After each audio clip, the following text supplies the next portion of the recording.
जनाब मिर्ज़ा दिलशाद साहब जो गोरखपुर के रहने वाले हैं, स्टेट वर्किंग कमेटी के मेंबर हैं, वो भी हमारे दरमियान में तशरीफ़ फरमा है। जनाब समीर सिद्दीकी साहब पूर्व ज़िला अध्यक्ष गोरखपुर स्टेट वर्किंग कमेटी, जनाब इरशाद आलम साहब संत कबीर नगर से तशरीफ़ लाए हैं। जनाब फिरोज सिद्दीक, आज कुछ लोगों ने पार्टी ज्वाइन किया है, मैं उन लोगों का नाम लेना चाहूँगा जो आपके ज़िले से ताल्लुक़ रखते हैं। सबसे पहला नाम है जनाब शहबाज खान जो साबिक प्रधान हैं गबड़ुआ के, जो समाजवादी पार्टी में थे, उन्होंने हमारी पार्टी की रुकनियत ली। मैं प्रधान जी का तहे दिल से एमआईएम पार्टी में इस्तकबाल करता हूँ। जनाब निज़ामुद्दीन सिद्दीकी साहब जो पीस पार्टी में थे, उन्होंने आज एमआईएम पार्टी की रुकनियत ली, मैं उनका भी इस्तकबाल करता हूँ। जनाब फिरोज सिद्दीकी साहब 3 तलाक उन्होंने समाजवादी पार्टी को दे करके आज मजलिस इत्तेहादुल मुस्लिमीन से अपने रिश्ते को मंसूख किया, उनका भी इस्तकबाल है। जनाब नदीम सिद्दीकी साहब जो आम आदमी पार्टी में थे, उन्होंने आज एमआईएम पार्टी की रुकनियत ली, उनका भी पार्टी इस्तकबाल करती है।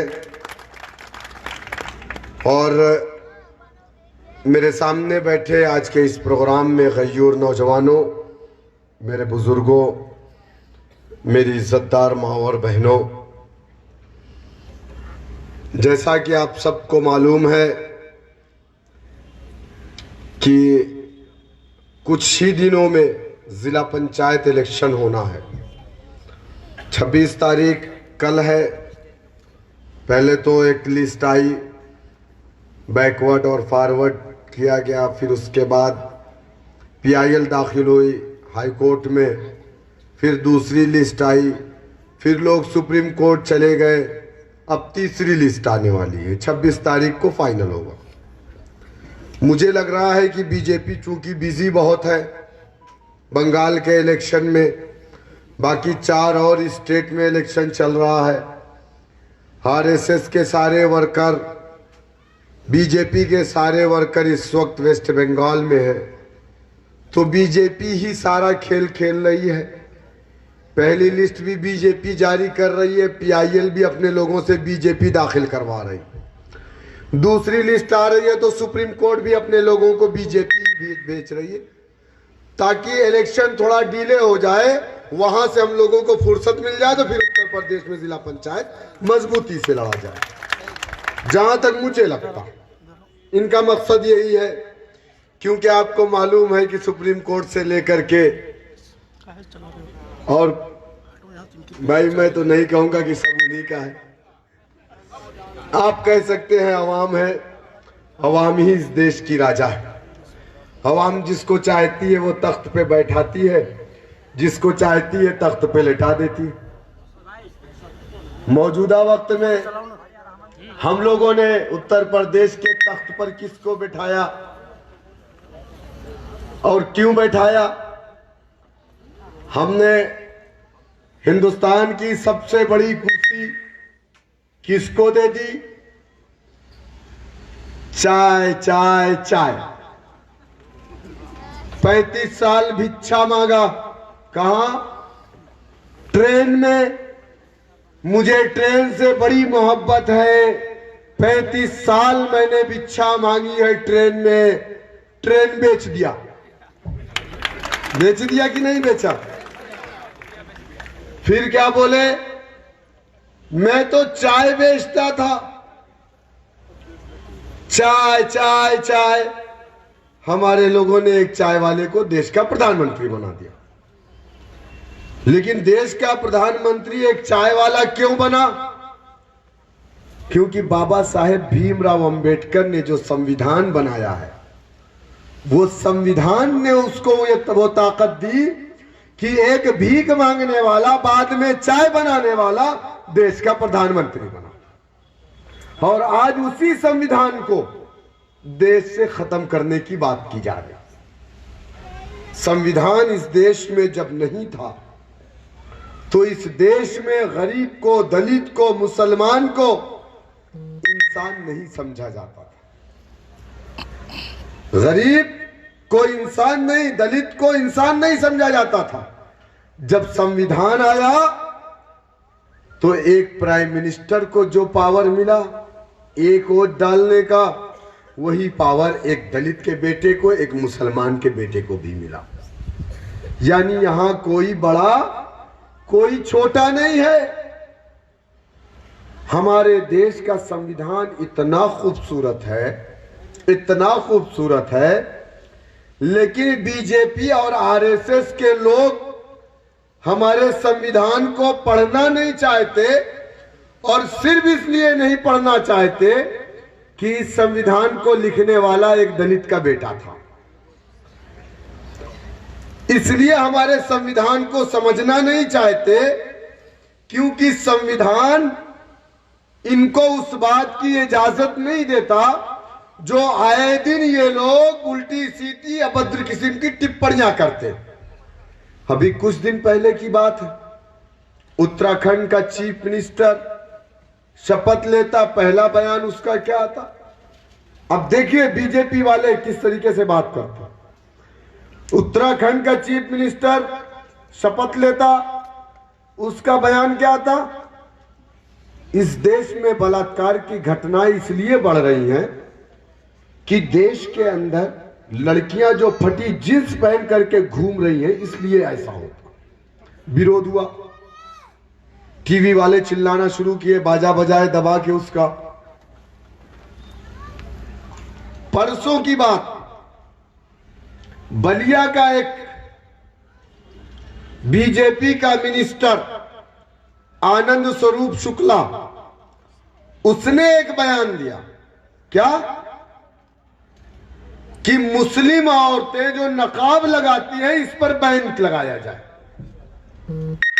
अब आप बताइए, एक तरफ ये कह रहा है कि फटी जींस पहनने की वजह से देश के अंदर बलात्कार की घटनाएं बढ़ रही, दूसरी तरफ एक इनका मिनिस्टर क्या कह रहा है कि मुस्लिम औरतें जो नकाब पहनती हैं इस नकाब पर पाबंदी लगाई जाए।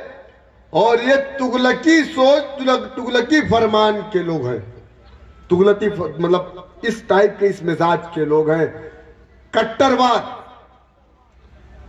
अब आप अंदाजा करिए कि इन लोगों की जबानें कैसी। एक तरफ एक क्या बोल रहा, आनंद स्वरूप शुक्ला मंत्री जी, तुम्हारे बगल के जिले में तुम्हारे चीफ मिनिस्टर, मैं 3 दिन पहले कह करके गया था, मीडिया के लोगों ने मुझसे पूछा आप गोरखपुर में हैं, योगी आदित्यनाथ का गढ़ है। मैंने कहा ये योगी आदित्यनाथ का गढ़ नहीं है, ये शौकत अली का मजलिस इत्तेहादुल मुस्लिमीन का गढ़ है। बोले वो कैसे? मैंने कहा योगी आदित्यनाथ कहां का है? बोले गोरखपुर का। मैंने कहा नहीं, वो उत्तराखंड का है, वहां से माइग्रेट होकर के गोरखपुर आया, अवैधनाथ का बेटा अवैध तरीके से उत्तर प्रदेश में रह रहा है। मैंने गलत बोला? मीडिया वालों ने उसको चला दिया न्यूज 18 पे। हम मुझे नहीं मालूम कि 3 दिन बाद, 1 हफ्ते बाद मैं वहां अभी बीच में गया था, आपके सीतापुर के बगल का एक जिला है, मुझे नाम देखिए याद नहीं आ रहा है, तो वहां मैं तकरीर करके चला आया। तो मैंने अपनी तकरीर में सिर्फ इतना ही कहा था कि हमारे चीफ मिनिस्टर साहब को ना दाढ़ी है, ना बाल है, ना मोछ है, बेचारे बहुत सुकून में रहते हैं। तो मुझसे लोगों ने कहा कि मीडिया के लोगों ने बाद में फिर मेरे ऊपर पुलिस वालों ने केस कर दिया। जाने के बाद 15 दिन बाद मुझे एक दरोगा का फोन आता है, बोले सर आप कहाँ हैं? मैंने कहा कौन बोल रहे हैं? बोले मैं फला बोल रहा हूँ, ये साई। मैंने कहा बताइए। बोले सर आपके ऊपर एक मुकदमा है। मैंने कहा क्या कर दिया भैया मैंने? बोले आपने योगी जी के खिलाफ कुछ बोला, चीफ मिनिस्टर के। मैंने कहा हिंदुस्तान है, संविधान है, मैं चीफ मिनिस्टर नहीं प्राइम मिनिस्टर के खिलाफ बोलूंगा, मुझे मेरे संविधान ने इजाजत दी। बोले नहीं आपने ऐसा बोला। मैंने कहा क्या बोला? बोले आपने बोला उनको बाल नहीं। मैंने कहा सही बोला, अदालत में प्रूफ कर दूंगा नहीं है बाल उनको। बैठ गए, बोले मैं आपसे मिलना चाहता हूं। आए मेरे पास, लिख के अपना लेकर के गए, जो करना होगा करेंगे, देखेंगे इंशाल्लाह। बैठ गए, हम गोरखपुर में थे, देखे वहां पर शहर को सुंदरीकरण के नाम पे तोड़ा जा रहा, लोगों के घरों को तोड़ दिया गया, लोगों की दुकानें तोड़ दी गई, दुकान नहीं लगने दे रहे। लोगों ने कहा गोरखपुर खूबसूरत हो गया। हमने कहा कि अगर गरीब के घर के अंदर का चिराग बुझा दिया जाए, अगर फिर कहा जाए कि कोई शहर बड़ा खूबसूरत और खुशहाल है, तो ये सिर्फ और सिर्फ बातें हैं। सच्चाई तो ये है, इस देश के राष्ट्रपति के घर में अगर उजाला है और इस देश के गरीब के घर में अंधेरा है, तो भारत कभी खुशहाल देश नहीं कहलाएगा। उन्होंने कहा आपने चीफ मिनिस्टर साहब को बहुत कुछ कहा। क्या कहा था इन लोगों ने? 4 साल पूरे हुए प्रदेश में, 4 साल पूरे हुए। योगी जी अलग से मालिश करवा रहे हैं अपनी पीठ की, हमने बड़ा अच्छा काम किया। मोदी जी अलग से योगी जी की तारीफ कर रहे हैं कि मेरा चेला बहुत अच्छा काम किया। 4 सालों में आप मुझे बताइए क्या हुआ? अच्छा सब तो ठीक है, ये लोग कितनी संडास खा गए? मतलब संडास वो जो बनी शौचालय, मैं संडास खा गए शौचालय। आज उत्तर प्रदेश में कितने शौचालय हैं जो मोदी गवर्नमेंट ने दिया और उसमें लोग इस्तेमाल कर रहे हैं? आप बताइए, आप लोगों के गांव में बना होगा। जहां तक मैंने देखा और मैं जानता हूं, वहां पे कुत्ता गोला मार के बैठा रहता है उसी में। यही ना? या तो राहटा रखा है, या तो झाड़ू रखा है, यही ना? या तो बकरी बंद है। लेकिन जिसके बारे में दबा के प्रचार अमिताभ बच्चन ने किया, इज्जत घर, इज्जत घर, उस इज्जत घर का इस्तेमाल कहां हो रहा है? संडास के पैसे कौन खा गए? भाजपा के लोग, जो भ्रष्टाचार मुक्त करके या भ्रष्टाचार को खत्म करने की बात करके सरकार में आई बीजेपी गवर्नमेंट। आप मुझे बताइए कि तहसील में, थाने में जो काम पहले 100 रुपए में होता था, अब कितने में होता? पासपोर्ट की रिपोर्ट मुसलमानों कितने में लगती है आपकी? जोर से बोलिए। 2500। समझ लीजिए, अगर 10 MLA बन गए दरोगा जी, तो फिर मामला विधानसभा में जाएगा और पार्लियामेंट में भी जाएगा। ये काम मत करिए, पैसे लेकर के रिपोर्ट मत लगाइए, निःशुल्क लगाइए। ये कौन सी बात हो गई बीजेपी वालों की, आप फ्री में लगाएंगे, चाय भी पिलाएंगे। MIM वाले जाएंगे तो 2500 लेंगे। हमारा जब बना था तो 1000 रुपया था, अब 2500, 1500। अच्छा महंगाई बढ़ गई, ओ सॉरी, पेट्रोल महंगा हो गया, 90 आज 89 में हो गया, 84 में डीजल हो गया। अल्हम्दुलिल्लाह सैकड़ा मारने वाला है ना।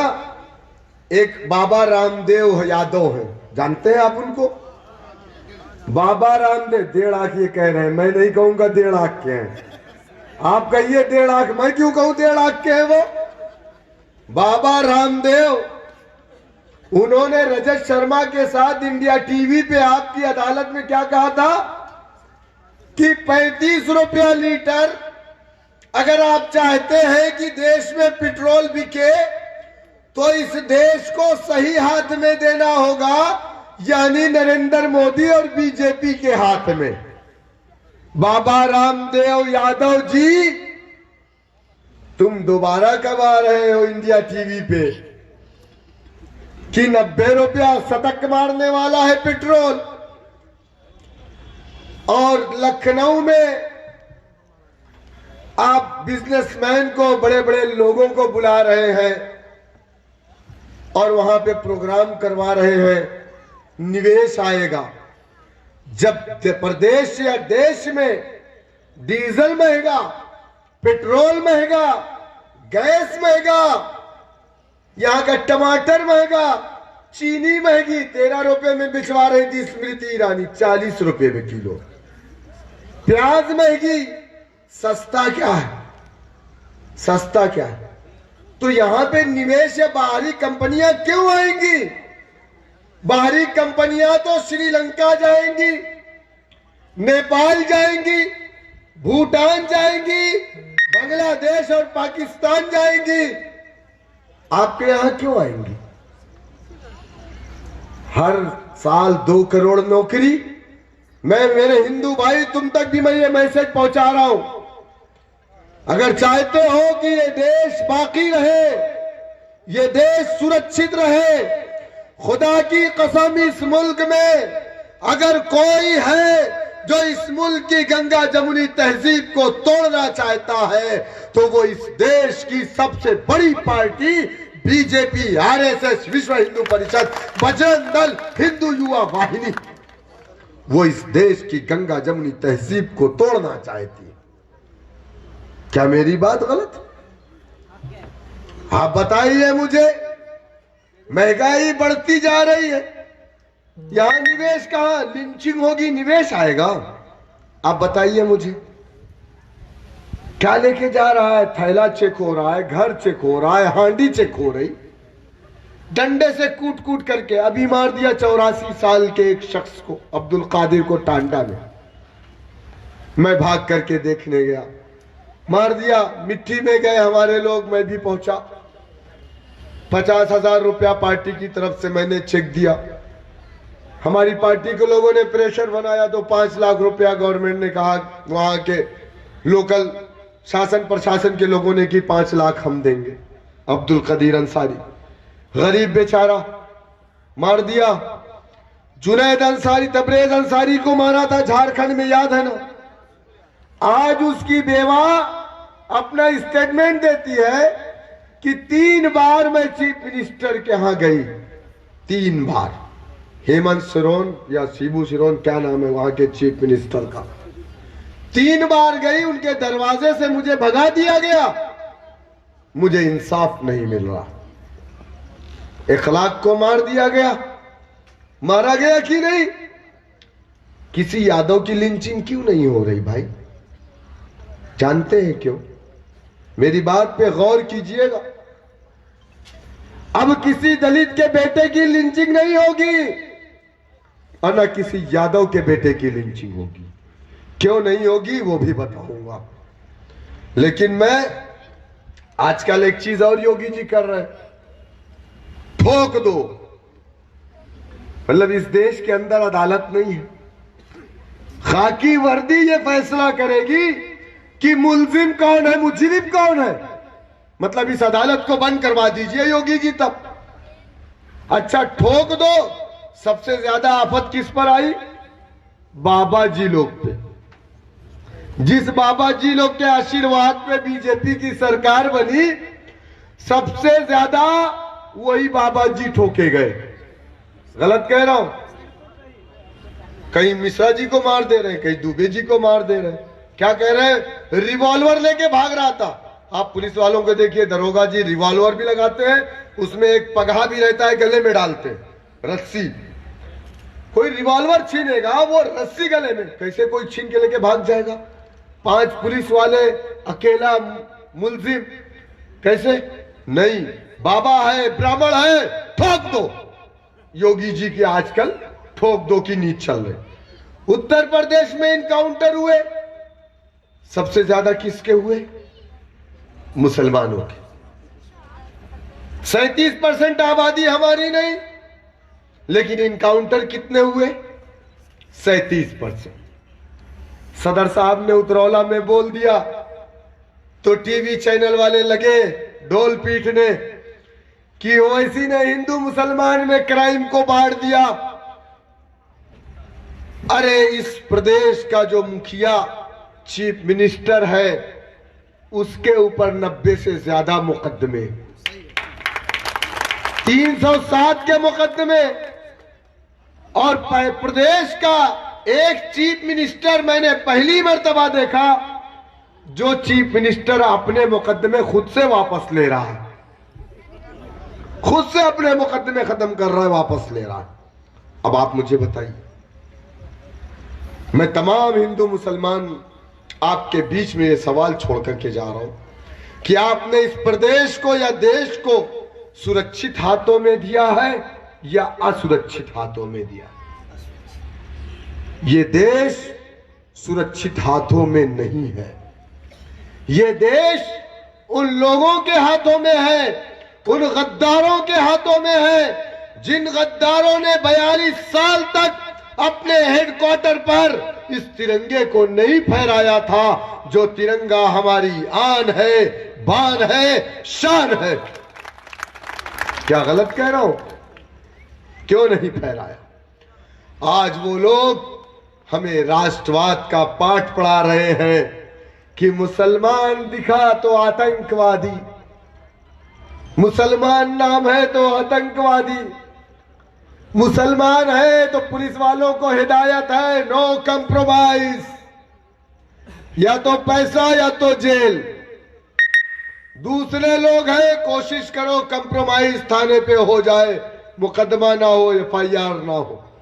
अल्हम्दुलिल्लाह मजलिस की बरकत, जब से हम उत्तर प्रदेश में आए आपसी इख्तिलाफात खत्म तो नहीं हुए लेकिन कम जरूर हुए हैं। हमारे झगड़े दूसरों के टेबल पर नहीं जा रहे हैं, अपने टेबल पे बैठ करके हम उसको सुलझा ले रहे हैं। और हमारा काम यही है, हमारा काम यही है, हमारा मकसद लोगों के दिलों को जोड़ना है, लोगों को तोड़ना नहीं। ये काम किसका? ये देश आज किसके हाथों में? मोदी जी तकरीर कर रहे थे कि देश के अंदर लोग झूठ बोल करके सत्ता हासिल करते, देश के अंदर लोग लड़ा करके फूट डालो राजनीति ताकि सत्ता पे काबिज रहो। बिल्कुल सही बोला उन्होंने, लेकिन वो खुद अपने आप को वो बात कह रहे थे, वो बात जो पहले कांग्रेस ने किया, उसी मिशन को मोदी जी थोड़ा सा और गर्म करके आगे बढ़ा रहे। कांग्रेस थोड़ा ठंडा करके लेके चलती थी ताकि उसका धुआं लोगों को दिखाई ना दे, है ना भाई? बाबरी मस्जिद का ताला किसने खुलवाया? हिंदू मुसलमान अगर इस देश में शुरू हुआ तो कहां से हुआ? बाबरी मस्जिद का ताला कब खुला? 49 में मूर्ति रखी गई कि नहीं रखी गई? 47 में आजाद हो रहे, 49 में मूर्ति। कौन था प्राइम मिनिस्टर? कौन था? कांग्रेस की हुकूमत, नेहरू प्राइम मिनिस्टर। शिलान्यास हुआ, किसकी सरकार? मूर्ति रखी गई, किसकी सरकार? 84 में चुटपुट दंगे हुए, हाशिम पूरा हुआ, 47 मुसलमानों को उठाया, पीएससी की वैन में लादा, ले जाकर के गंग नहर पे गोली मार दिया। 35 साल से ज्यादा उम्र के उनको घरों में भेजा, रात को 12 बजे के बाद रमजान के महीने में। किसकी सरकार? तो कांग्रेस थोड़ा सा ठंडा करके उसी काम को करती थी, मोदी जी उसको गर्म करके करते। अब जैसे आजकल उत्तर प्रदेश में अगर कुछ नहीं हो रहा है तब भी मैं फिक्रमंद हो जाता हूं, या अल्लाह ऐसा तो नहीं किसी मुसलमान की लिंचिंग हो जाए। माहौल को गर्म करने के लिए, हिंदू मुसलमान को बांटने के लिए एक नहीं दो नहीं कई केसेस पकड़े गए। गाय को काट करके खुद फेंक दिया, इल्जाम मुसलमानों पर लगा दिया। गलत कह रहा हूं? 1 2 3 नहीं, 10-15 मुसलमान कुरैशी बिरादरी के लोगों पर मुकदमा किया, जेल में डाल दिया, एनएसए लगा दिया। अब उनका परिवार बेचारा भूखा मर रहा, उसकी कोई फिक्र नहीं। यह चल रहा है देश और प्रदेश के अंदर। तो मोदी जी कौन कर रहा है? फूट डालो, राज करो, ये बीजेपी के लोग कर रहे हैं। और एक बात बताऊं, ये ज्यादा उत्तर प्रदेश में हो रहा। क्यों हो रहा? क्योंकि उत्तर प्रदेश का लिटरेसी रेट बहुत कम है, यहां पर शिक्षित बहुत कम लोग हैं। गुर्बत की वजह से यहां पर लोग कम तालीम हासिल किए, तालीम याफ्ता कम है। और जहां पर लोग तालीम याफ्ता है वहां पर बीजेपी की हुकूमत नहीं बन पाती है। जहां शिक्षित लोग हैं वहां बीजेपी की हुकूमत नहीं बन पाती। ये मैं नहीं कह रहा हूं, ये बीजेपी के लोग कह रहे हैं। क्या नाम है? राजगोपाल। ये बीजेपी के नेता हैं साउथ के। अभी इलेक्शन चल रहा है साउथ में, 5 स्टेट बंगाल को लेके बाकी साउथ में। तो ये केरला के बीजेपी के नेता हैं आनंद राजगोपाल साहब।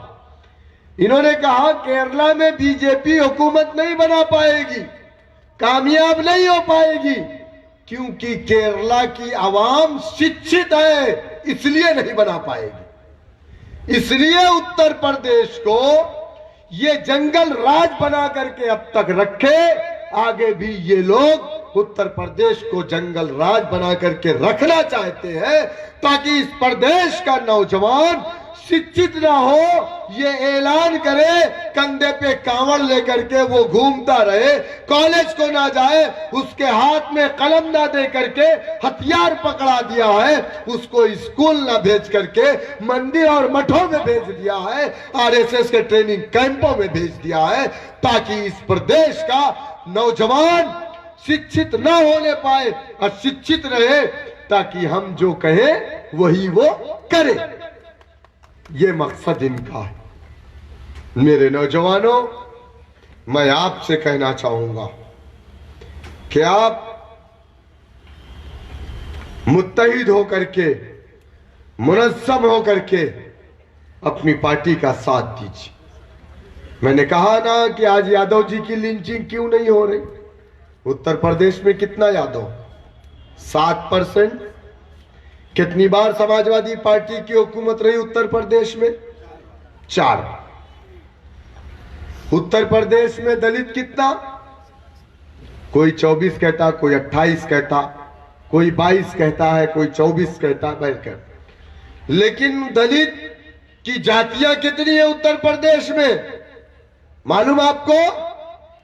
16 जातियां हैं। टोटल हिंदुस्तान में दलितों की 64 जातियां, अभी 17 जातियों को और दलित में डाला।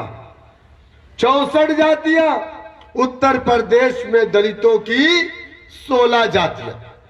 लेकिन एक जाति के लोग, जिस समाज से ताल्लुक बहन जी का, उस समाज का दलित, जिसको आमतौर से लोग चमार कहते हैं, वो चमार उत्तर प्रदेश में कितना है मालूम आपको? 11% है। लेकिन वो दलित, क्या उसके साथ जुल्म नहीं हुआ? अगर आज आपका थैला चेक हो रहा है, अगर आज आपकी लिंचिंग हो रही, अगर आज आपकी इबादतगाहों को तोड़ा जा रहा है, अगर आज आपकी इबादतगाहों से माइक उतारे जा रहे, अगर आज आप पर नमाज पर पाबंदी आयद की जा रही, आज आपकी बच्चियों के ऊपर नकाब पे तंज किया जा रहा है, उसकी वजह क्या कभी सोचा आपने? इस मुल्क के अंदर संविधान ने सबको जायज हुकूक दिए। मैं मेरी पसंद के कपड़े पहन सकता हूं, मैं मेरी पसंद से दाढ़ी रखूं या ना रखूं। बाबा जी बैठे हैं, दाढ़ी उनको भी है, पीछे बैठे मौलाना जी, उनको भी दाढ़ी है। क्यों? क्योंकि संविधान हमको इस बात का राइट देता है, हम दाढ़ी रखे या ना रखे, ये मेरा शौक है। इसी मुल्क के अंदर बाबा जी बैठे हैं, राम को मानने वाले भी हैं। इसी मुल्क के अंदर रावण की पूजा करने वाले भी हैं, है कि नहीं है? इसी मुल्क के अंदर इस्लाम को मानने वाले भी हैं, कृष्णा की पूजा करने वाले भी हैं, 33,000 करोड़ देवी देवताओं को मानने वाले भी हैं। इसी मुल्क में एक अल्लाह की इबादत करने वाले भी हैं, है कि नहीं? ये मुल्क का संविधान सबको इस बात की इजाजत देता कि आप अपने पसंद के मजहब पर चलिए, आप अपने पसंद के अपने बाल या दाढ़ी बढ़ाइए, अपने पसंद के कपड़े पहनिए। इस मुल्क के अंदर बगैर कपड़े के लोग भी चलते हैं। ये मुल्क उनको भी मना नहीं करता कि तुम कपड़े पहन लो। गलत कह रहा हूं भाई? इलाहाबाद के नहान में नागा साधु आते हैं, उनके बदन पे कपड़े नहीं होते। गलत कह रहा हूं? क्या हमने कभी कहा कि इससे अश्लीलता दिखती है, इनको कपड़े पहनाए जाए? लेकिन आनंद स्वरूप शुक्ला, अगर तुझे नकाब से परेशानी है तो तू अपनी परेशानी को अपने घर पर रख। अगर तू चाहता है कि लोग बगैर कपड़े में चले तो तू अपने परिवार के कपड़े उतरवा करके नंगा होकर के जाकर के विधानसभा में बैठ, हमें एतराज नहीं। लेकिन तू कौन होता है भाई दूसरे के घरों में झांकने वाला? क्यों झांकेगा? पहले लोग कहा घर घुसना ही झाला, ये लोग है घर झकना। ये सबके घर में झांक रहे। सोचिए, बलात्कार हो रहा है, कहीं ना कहीं उसका लिंक बीजेपी से निकल रहा है। बलात्कारियों का लिंक बीजेपी से निकल रहा है कि नहीं निकल रहा? तो संविधान में सबको इजाजत है। आज मैं यहां खड़ा हूं, अगर आज मैं देश के प्राइम मिनिस्टर या देश के प्रदेश के चीफ मिनिस्टर के खिलाफ बोल रहा हूं, उनकी नीतियों के खिलाफ बोल रहा हूं, तो ये भी राइट मुझे बाबा साहेब भीमराव अंबेडकर ने दिया। वरना सऊदीया में नहीं बोल सकते, मुंडी कट जाएगी। अरे वो कोरिया में नहीं बोल सकते, जहां इतना छोटा वाला, क्या नाम उसका है, जिनपिंग, किंग जॉन, उतने ही छोटे हमारे चीफ मिनिस्टर भी हैं।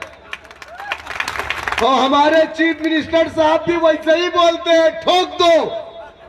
वो भी वही कर रहा है, जो भी जरा सा उसके खिलाफ बोलता है उसको ठोक देता। अपने चाचा को ठोक दिया, तो यहां भी वही चल रहा है, ठोक दो।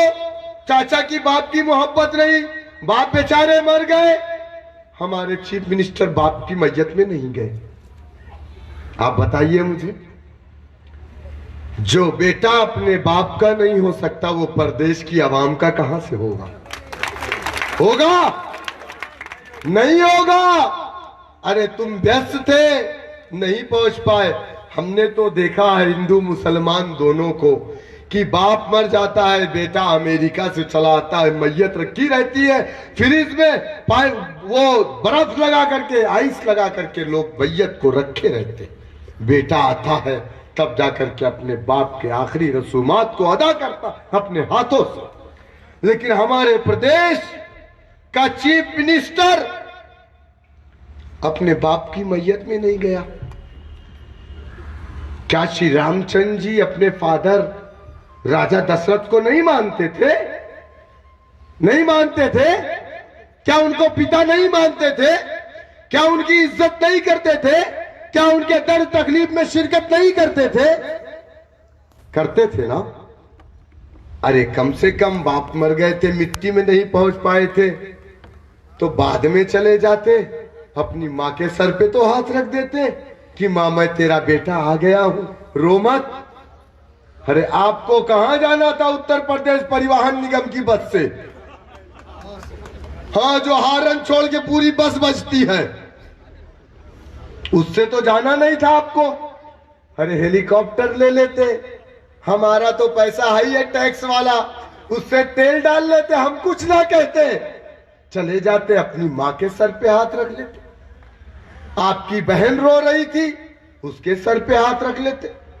तो जो शख्स अपने बाप का नहीं हो सकता, अपनी मां का नहीं हो सकता, अपने परिवार का नहीं हो सकता, वो इस प्रदेश की जनता का नहीं हो सकता। गलत कह रहा हूं? इसीलिए तो इनको किसी से मोहब्बत नहीं है। किंग जॉन की तरह कहते ठोक दो। तो मैं कह रहा था कि संविधान ने हमको ये राइट दिया, ये नरेंद्र मोदी या हमें योगी ने नहीं दिया है। हम अपनी पसंद के मजहब को इस्तेमाल कर सकते, हम अपने जिस मजहब के मानने वाले हैं उस मजहब का प्रचार प्रसार करने के लिए लाउड स्पीकर लगा करके हम उसकी अच्छाइयों को अवाम के दरमियान में रख सकते, लोगों को दावत हक दे सकते। इस बात की इजाजत है यहां के संविधान में।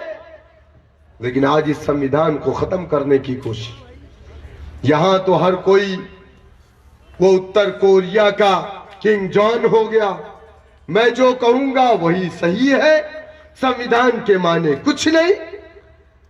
तो मैं पूछना चाहता हूं आपसे, आज यादव 11% वो दलित का बेटा काशीराम ने जब देखा दलितों पे अत्याचार होना शुरू हुआ, दलित हमसे ज्यादा जुल्म का शिकार रहा, उसके कमर में झाड़ू बांधे जाते थे ताकि उसके पैरों के निशान ना रहे, मालूम है आपको, और वो भी आजाद हिंदुस्तान में। उसके गले में मटकी बांधी जाती थी ताकि वो जमीन में ना थुके, वरना जमीन नापाक हो जाए। उसे मंदिरों में प्रवेश नहीं करने दिया जाता था, वरना वो मंदिर नजिस हो जाएगी।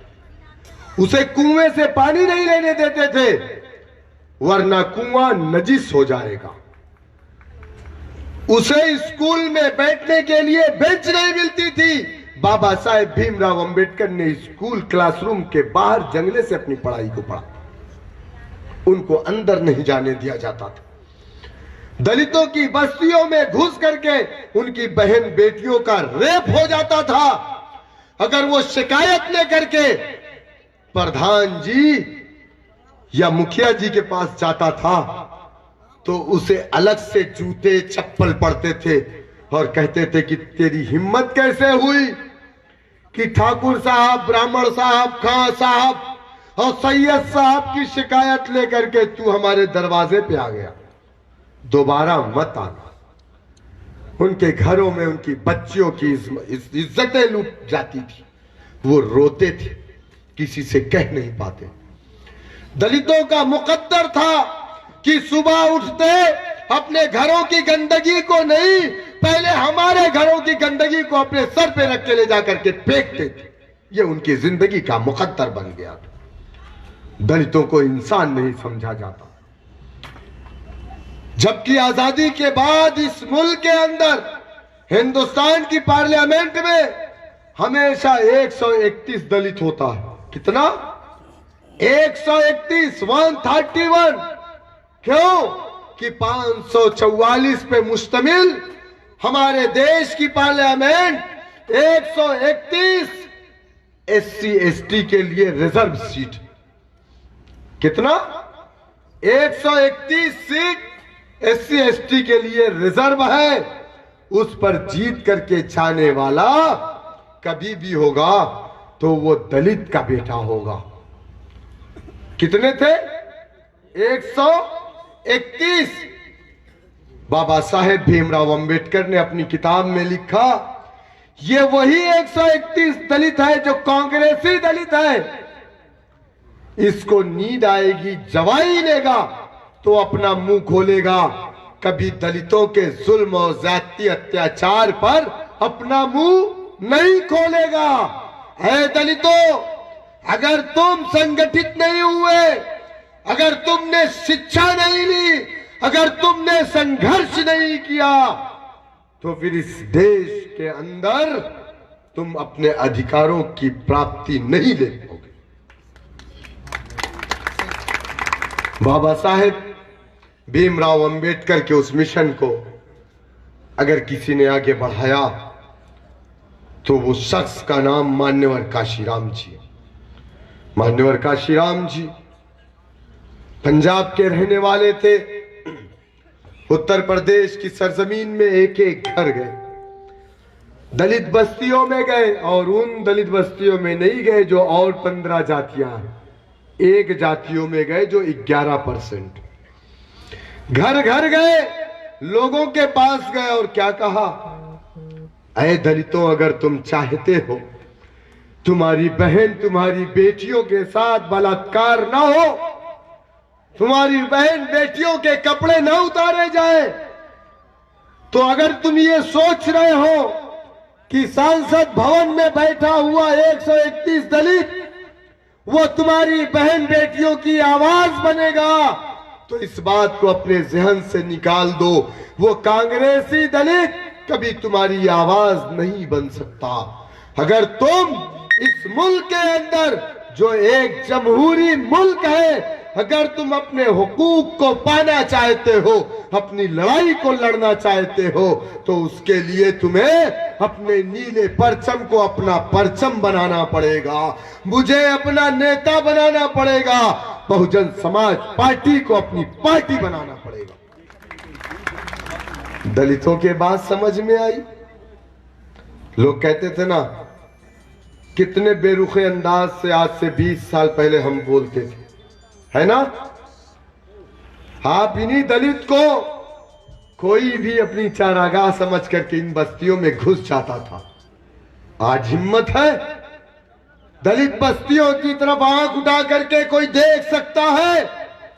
कोई ठाकुर, कोई ब्राह्मण या कोई पठान, कोई सैयद, कोई शेख आज दलित बस्तियों की तरफ आंख उठा करके नहीं देख सकता। उनकी जमीनों को कब्जा कर सकते हो, और आपकी तो कब्रिस्तान पे भी कब्जा यादव जी लोग कर ले रहे हैं, अल्हम्दुलिल्लाह कर ले रहे हैं ना। और आज वो दलित दूसरों के दरवाजों पर इंसाफ की भीख मांगने नहीं गया। जमहूरियत में जो सबसे बड़ी ताकत है, उस ताकत का नाम पैसा नहीं है, उस ताकत का नाम इमारतें नहीं है, उस ताकत का नाम बड़ी बड़ी मस्जिदें या बड़े बड़े मदारिस नहीं है, उस ताकत का नाम जमहूरियत में सियासत है, सियासत है, सियासत। जमहूरियत में सियासत ही ये तय करती है। बहनों भाइयों, 500 1000 का नोट बंद। चाय चाय चाय चाय बेचते थे मोदी जी, राम के नाम पे, भगवान के नाम पे भीख मांगते थे। लेकिन वो कौन सी ताकत उसको मिली कि 125 करोड़ देशवासियों के सामने रात को 8 बजे टीवी स्क्रीन पर आते और क्या कहते?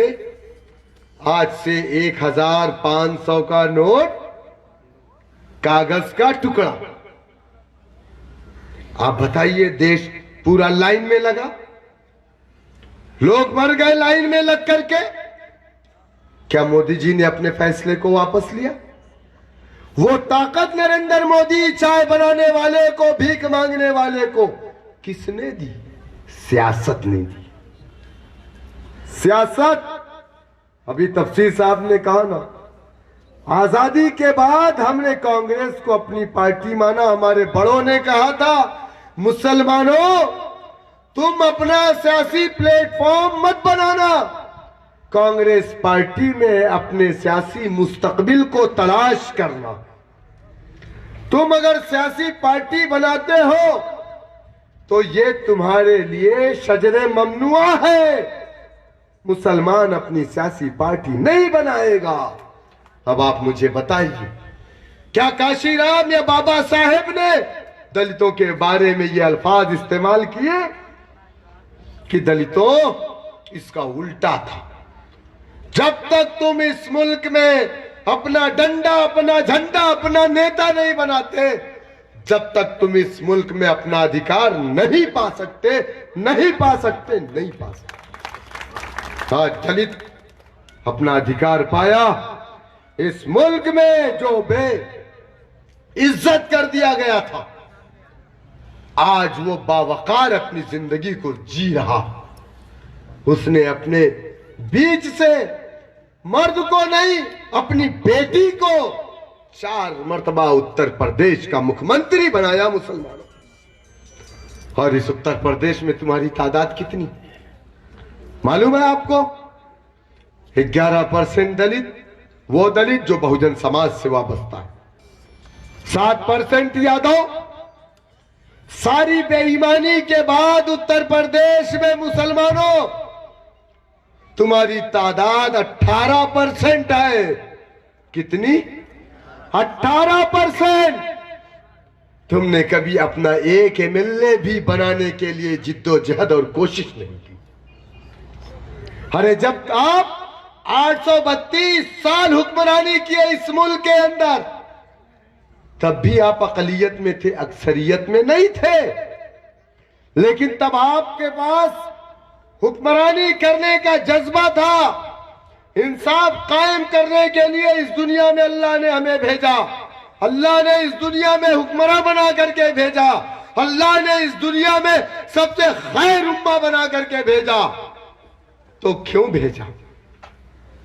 आज इंसाफ कायम करने वाला, इंसाफ देने वाला, आज इंसाफ मांगने के लिए लोगों के दरवाजों पे जाकर उनकी चौखटों को खटखटा रहा है कि नहीं?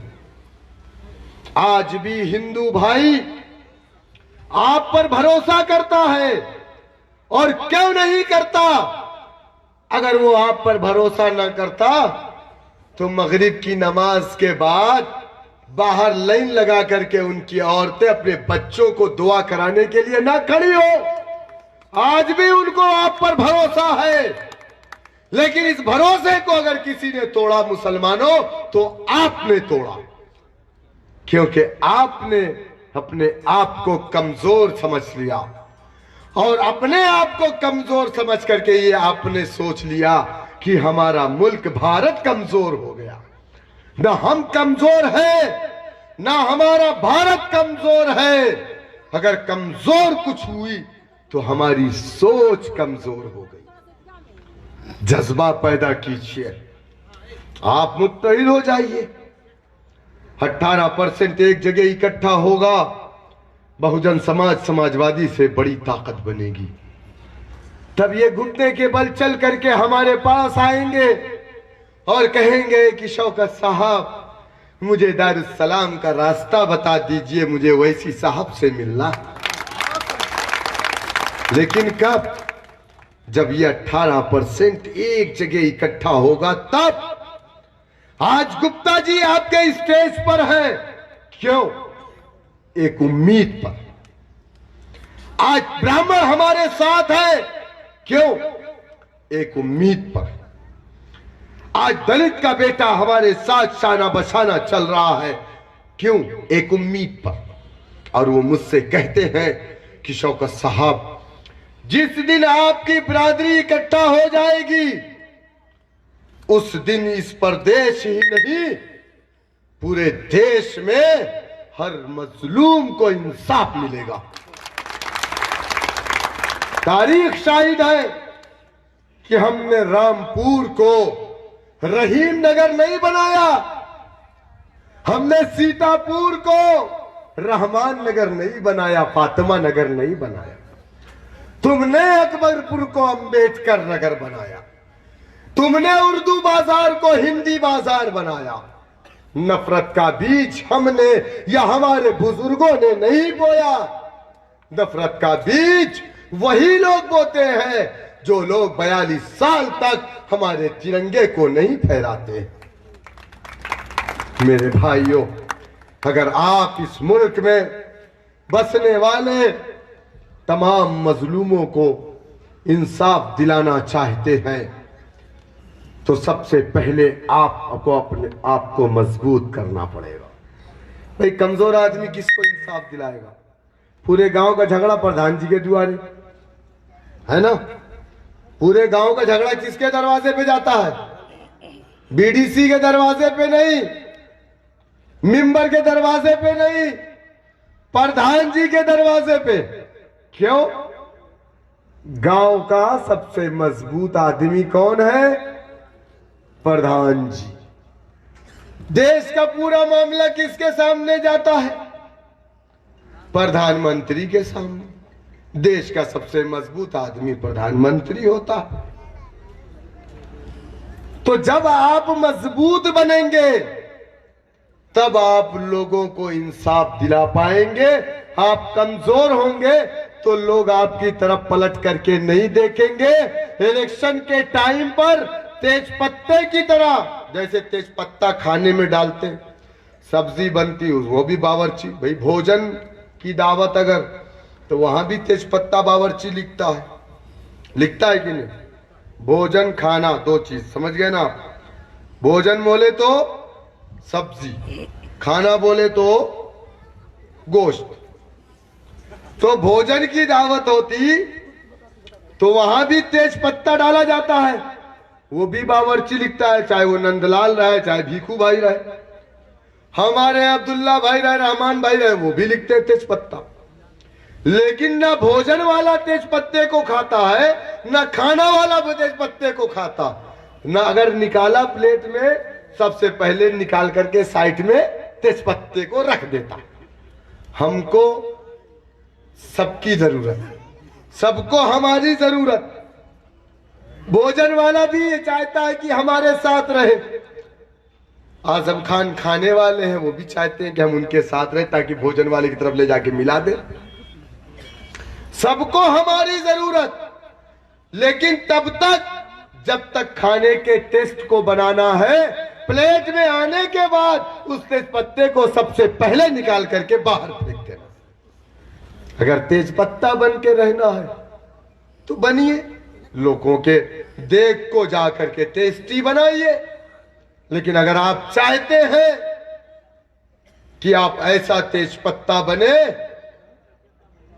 जो लोग चल करके आपके पास आए और कहे, जैसे आज से 20 साल पहले अगर दलित बस्ती या यादव बस्ती या किसी बस्ती में झगड़े खत्म नहीं होते थे, मैं जानता हूं 2 लोगों को बुलाया जाता था, कहा मुल्ला जी या पंडित जी।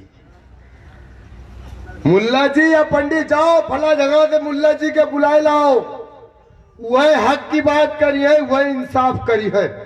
थाना आज से 20 साल पहले। लेकिन आज मुल्ला जी अगर दिखा तो उसको डंडे से कूच कूच करके मार दिया जाता, वो आतंकवादी हो जाता। अरे आतंकवादी हम नहीं है, आतंकवाद इस्लाम दोनों कभी एक नहीं हो सकते। अगर आतंकवाद जहां है तो फिर वहां इस्लाम नहीं है, जहां इस्लाम है वहां आतंकवाद नहीं है, क्योंकि इस्लाम इस बात की तालीम नहीं देता। अच्छा, जो कुरान नहीं जानता ऐसा शख्स, एक आदमी लखनऊ का, उसका नाम वसीम है, वो सुप्रीम कोर्ट पहुंच गया। उसने कहा कुरान के अंदर 26 आयतें हैं, आतंकवाद को, वायलेंस को बढ़ावा दे रही है, इन 26 आयतों को इसमें से निकाल दिया जाए।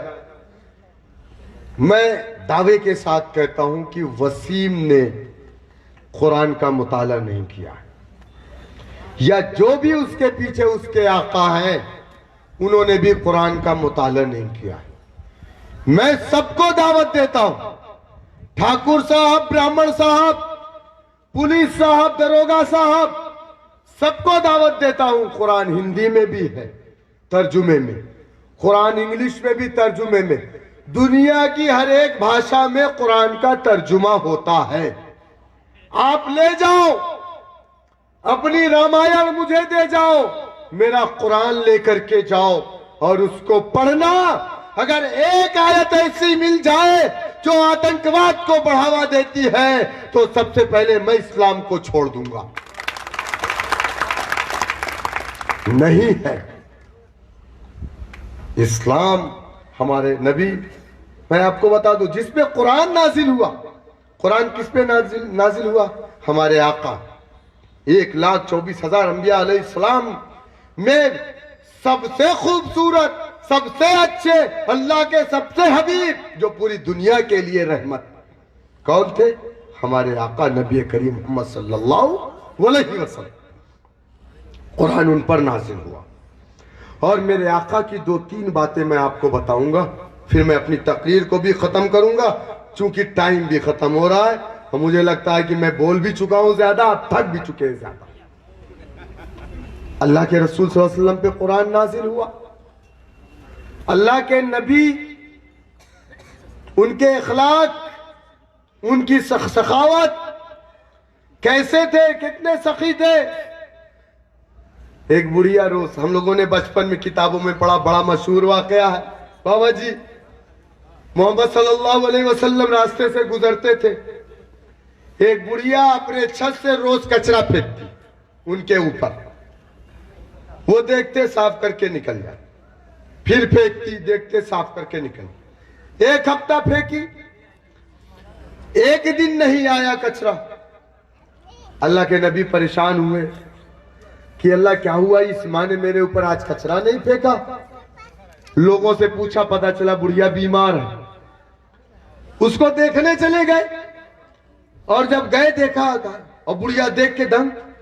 भाई वो बुढ़ी औरत जिसको अपना दुश्मन समझ करके उस पर कचरे फेंकती थी, वो दुश्मन उस औरत को कचरे ना फेंकने पर देखने चला गया, तो उसने देख करके जोरो कतार रोना शुरू कर दिया और कहा कि ऐ मोहम्मद, अगर तू इतना अच्छा है तो तेरा दीन कितना अच्छा होगा।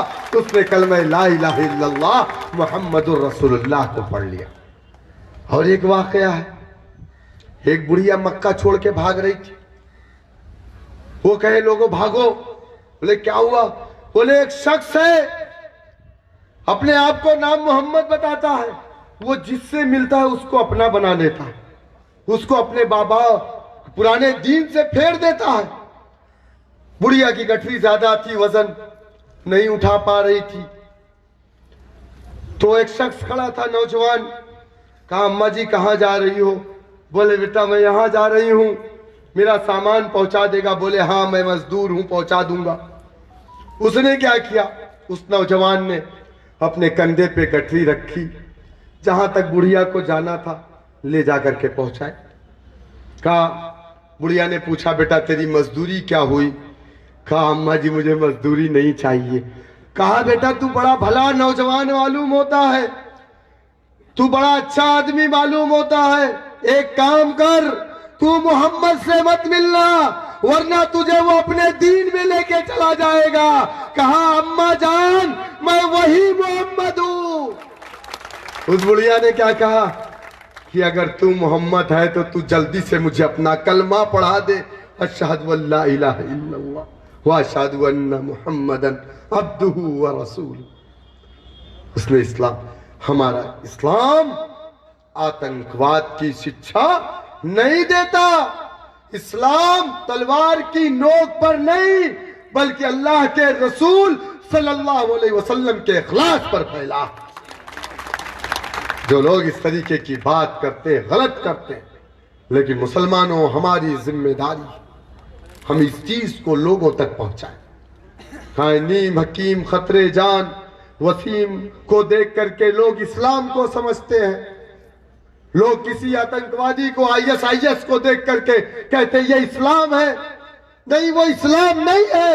जिस तरीके से आरएसएस को देख करके ये मत समझ लेना कि ये राम की शिक्षा है, उसी तरीके से तुम आईएस या वसीम को देख करके ये मत समझना कि मोहम्मद सल्लल्लाहु अलैहि वसल्लम के मानने वालों की शिक्षा नहीं। अगर उसको देखना है तो मेरे आका को देखना, अगर इस्लाम को देखना है। एक अच्छा मुसलमान, एक अच्छा हिंदू होने से पहले जब तक आप अच्छे इंसान नहीं है, आप अच्छे मुसलमान नहीं हो सकते, आप अच्छे हिंदू नहीं हो सकते। मेरे भाई, मैं आपसे यही कहूंगा कि जमहूरियत की सबसे बड़ी ताकत सियासत, उसी सियासत को हमने शजर ममनुआ समझा। आज लोगों को इंसाफ अगर मिल सकता है तो सिर्फ और सिर्फ उसका एक तरीका है कि हमको एक मरकज़ सियासी पर आना पड़ेगा, अपने आप को मजबूत करना पड़ेगा। जिस दिन हम मजबूत होंगे, इस मुल्क में बसने वाले तमाम तबकात को इंशाअल्लाह ताला इंसाफ मिलेगा। हमारा मकसद यही है कि लोगों को इंसाफ मिले। देंगे ना आप पार्टी का साथ? क्या आप एमआईएम पार्टी का साथ देने को तैयार हैं?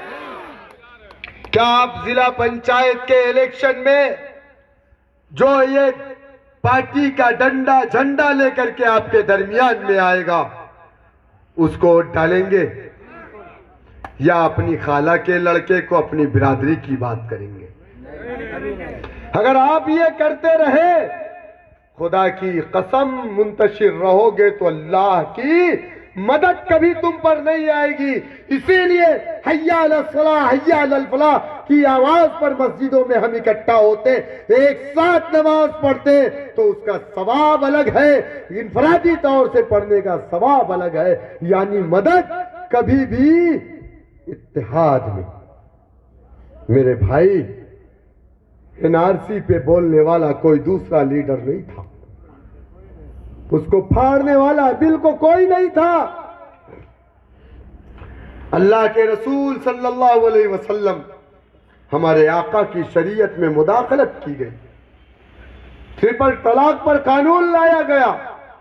हिंदुस्तान की पार्लियामेंट में 27 MP, जिसमें से 2 एमआईएम के थे, बाकी सब खामोश। 2014 में जब आया 23 MP थे, 1 एमआईएम के थे। मौलाना असरारुल हक कासमी साहब भी थे, जो देवबंद के दारुल उलूम के शूरा के मिंबर थे, किशनगंज से जीत करके आते हैं। हिंदुस्तान की पार्लियामेंट में नहीं बोल पाए, अपना वीडियो जारी किया। मौलाना ने कहा, मुझे मेरी पार्टी ने बोलने का मौका नहीं दिया, मैं बोलना चाहता था ट्रिपल तलाक पर। एक शरीयत को एक आलिम जितना महसूस करता है उसके शहीद होने पर, हम जैसे जाहिल नहीं महसूस करते। मौलाना ने सदमा ले लिया, 3 महीने के अंदर इंतकाल कर गए। आप बताइए मुझे, ऐवान असेंबली, ऐवान पार्लियामेंट में पार्टियां बोलती हैं, कोई अफराद नहीं बोलता, कोई फर्द नहीं बोलता। अगर अपने आप को मजबूत करना, मुनज़्ज़म करना है, तो अपने आप को इकट्ठा करिए, अपने आप को मुत्तहिद करिए। जात बिरादरी के नाम पर तुम्हें नहीं मारा गया, मुसलमान के नाम पर मारा गया। तुम्हें शेख सैयद पठान के नाम पर नहीं मारा गया, मुसलमान के नाम पर मारा गया। तुम्हें फिरके के नाम पर मारा नहीं गया, शाफई हनफी हम्बली अहमदी के नाम पर नहीं, तुम्हें मारा गया मुसलमान समझ करके। कलमे ला इलाहा इल्लल्लाह मुहम्मदुर रसूलुल्लाह पढ़ने वाला है, यह समझ करके मारा गया। यकीनन हम जिस भी फिरके के मानने वाले, हम शिद्दत से उठ पर रहेंगे, उससे कोई कंप्रोमाइज नहीं। लेकिन जहां मरकज सियासी का मामला आएगा, एक कलमे की बुनियाद पर, एक मरकज सियासी पर इस परचम के तले इकट्ठा होंगे।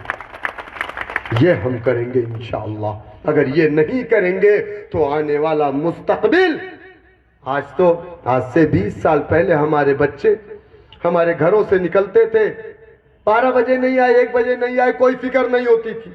गलत कह रहा हूं। रामलीला भी देखने चले जाते थे, मंदिरों में भी खेलने चले जाते थे। आज तो हमारा बच्चा पानी नहीं पी सकता मंदिर में, है ना।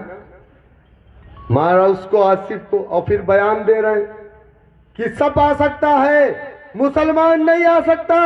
मेरी मस्जिद अल्लाह का घर है, मैं हिंदू भाइयों आपको भी दावत देता हूं, आप भी आ जाओ। वो मेरा घर नहीं, अगर वो मंदिर राम का है, अगर तुम्हारे भगवान का है, तो भगवान इंसानियत पहले है। अगर वो भगवान भी भगवान बना तो उसने इंसानियत को माना तो भगवान बना। 14 साल अपनी जिंदगी को जंगलों में गुजारने के बाद, अपने पैरों में चप्पल ना पहन करके, बीवी होते हुए भी बीवी को दूर रख करके, तब वो जाकर के महापुरुष बनता। लेकिन आज के महापुरुष कारोबार करके बनते, करोड़ों अरबों का कारोबार। बाबा रामदेव यादव जी, अखिलेश जी ने 150 एकड़ जमीन दे दी, कहा मैं बहुत पछता रहा हूं। बोले क्या हुआ? बोले 150 एकड़ जमीन बाबा रामदेव को दी, आंख मारते हुए इसने भाजपा को सपोर्ट कर दिया। समझ रहे? तो मेरे भाई, मुत्तहिद हो तो बदल डालो निजामे गुलशन, मुत्तहिद हो तो बदल डालो निजामे गुलशन, मुंतशिर हो तो मरो शोर मचाते क्यों हो। गैर परों पर उड़ सकते हो, गैर परों पर ये ना होता एक तो लगा देते हैं मसनूई तरीके का, कितनी दूर कितनी देर, या दूसरे का लेकर के लगा लिए। गैर परों पर उड़ सकते हो, हद से हद दीवारों तक। अंबर पर तो वही उड़ेंगे जिनके अपने पर होंगे। डरना नहीं, घबराना नहीं। अभी तक सदर साहब उत्तर प्रदेश में अकेले थे, लोग समझते थे, लेकिन हम तब भी नहीं डरे। तब भी मैं ये कहता था कि तूफानों से आंख मिलाओ, सैलाबों पर वार करो। तूफानों से आंख मिलाओ, सैलाबों पर वार करो। मल्लाहों का चक्कर छोड़ो, तैर के दरिया पार करो, है ना। अब तो कितने लोग हैं? भागीदारी संकल्प मोर्चा, कितनी पार्टियां मालूम आपको? 9। राजभर भी, प्रजापति भी, कश्यप भी, बिंद भी, तमाम बैकवर्ड पार्टियां इसमें हैं। 5 तारीख को मैनपुरी में ओवैसी साहब, ये तमाम जो भागीदारी संकल्प मोर्चा के राष्ट्रीय अध्यक्ष हैं, वहां पे प्रोग्राम। बहुत जल्द इलेक्शन नहीं, बहुत जल्द इंशाअल्लाह उत्तर प्रदेश की रीजनल 2 बड़ी पार्टियों में से किसी न किसी को हमारी चौखट पे आना है, अगर ये बीजेपी को रोकना चाहते। क्योंकि बीजेपी को अगर कोई रोक सकता है तो वो 18% वोट एक जगह जाएगा, वही बीजेपी को रोकेगा। तो इंशाअल्लाह 21 में 22 की तैयारी, 21 जिला पंचायत सेमीफाइनल, और फाइनल कब है? 22 में। अखिलेश जी आपको तय करना है, हमारे साथ आ रहे हैं कि नहीं आ रहे। बहन जी आपको तय करना, हमारे साथ आ रहे हैं कि नहीं आ रहे। हम तो तैयार हैं। बहुत बहुत शुक्रिया। वाखिर दावाना अल्हम्दुलिल्लाह रब्बिल आलमीन। अस्सलामु अलैकुम।